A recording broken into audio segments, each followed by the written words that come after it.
안녕하세요. 토큰포스트 팟캐스트입니다. 오늘 하루도 잘 마무리하고 계신가요? 편안한 저녁 되시길 바랍니다. 오늘은 2025년 7월 21일 저녁인데요.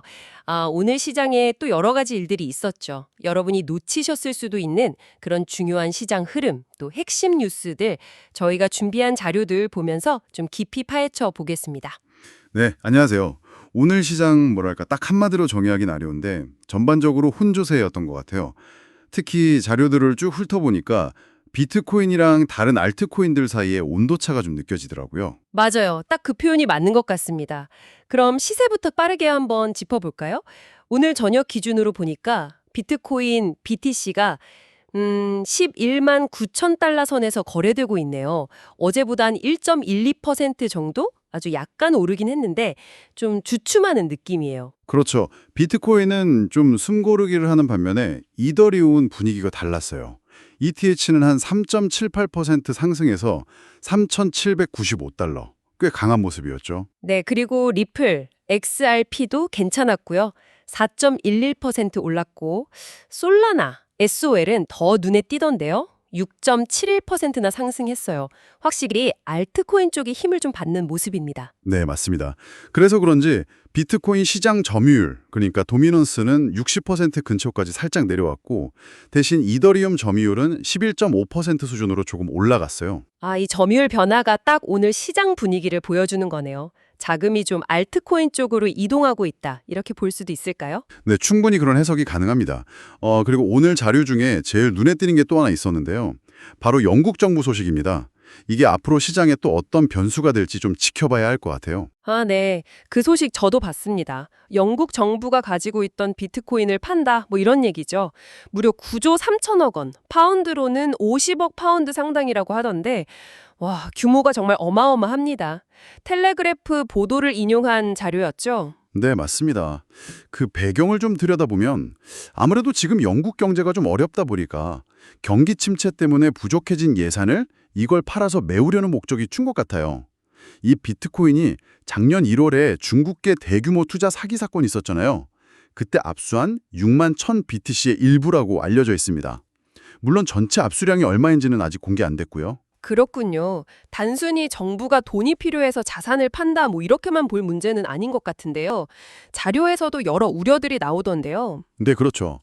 암호화폐를 좀 긍정적으로 보는 쪽에서는 이걸 그냥 돈 문제로만 볼 게 아니다. 중요한 전략적 자산인데 이걸 너무 쉽게 팔아버리면 장기적으로 국가 경제에 오히려 안 좋을 수 있다. 뭐 이런 지적을 하고 있고요. 그리고 또 다른 문제가 있는데 원래 이 비트코인 관련 사기 사건 피해자들이 있잖아요. 이분들은 이 비트코인을 돌려받아야 한다면서 중국 외교부에 영국이랑 좀 협상해달라 이렇게 요청까지 한 상태라고 합니다. 복잡하죠. 와, 정부의 재정 문제, 또 피해자들 구제 요구, 그리고 이게 국가 차원의 어떤 암호화폐 자산 관리 전략이랑도 맞물리고 정말 간단한 문제가 아니네요. 그냥 시장에 매물이 좀 풀리겠구나 이 정도 수준이 아닌 것 같습니다. 네, 맞습니다.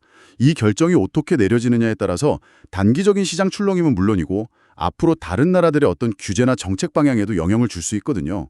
근데 또 재밌는 건 이런 정부 차원의 움직임과는 좀 다르게 기관 투자자들의 움직임은 또 다른 방향을 보여주고 있다는 점이에요. 정말 흥미로운 지점인데요. 마침 관련 자료도 있었죠. 이더리움 현물 ETF 있잖아요, 미국에서. 여기에 지난주에만 무려 3조 원 가까이, 정확히는 21.8억 달러가 순유입됐다고 합니다.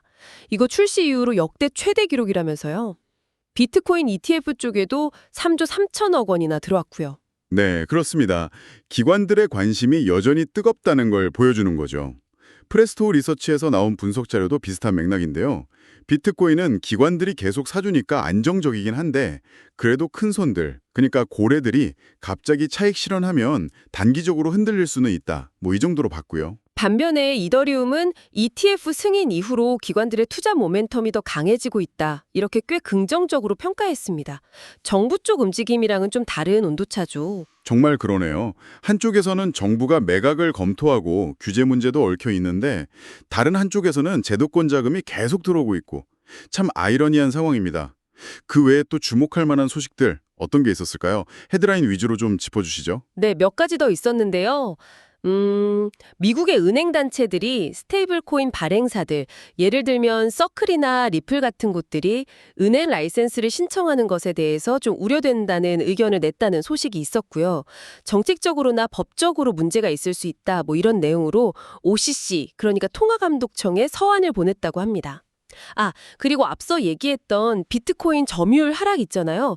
60% 밑으로 내려갈 수도 있다는 전망과 함께 이러면 진짜 알트코인 시즌이 오는 거 아니냐, 이런 기대감이 커지고 있다는 분석도 나왔습니다. 알트 시즌 기대감은 정말 꾸준히 나오네요.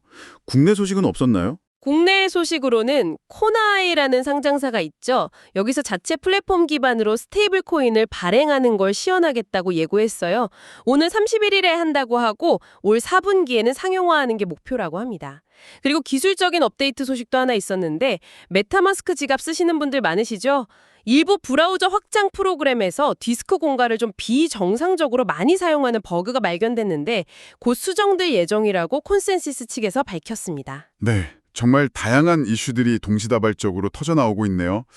오늘 저희가 함께 살펴본 이런 내용들이 시장의 복잡한 퍼즐 조각들을 맞추시는데 조금이나마 도움이 되었으면 좋겠습니다.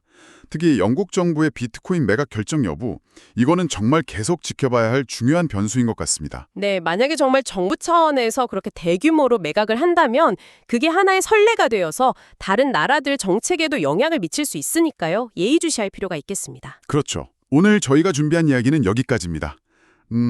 한 주간의 시장 흐름 속에서 이런 정부 정책 변화나 또 기술적인 발전 같은 여러 요소들이 어떻게 얽혀 돌아가는지 여러분 스스로 한번 질문을 던져보시는 것도 의미 있을 것 같습니다. 이상 토큰포스트 팟캐스트였습니다. 편안한 저녁 시간 보내십시오.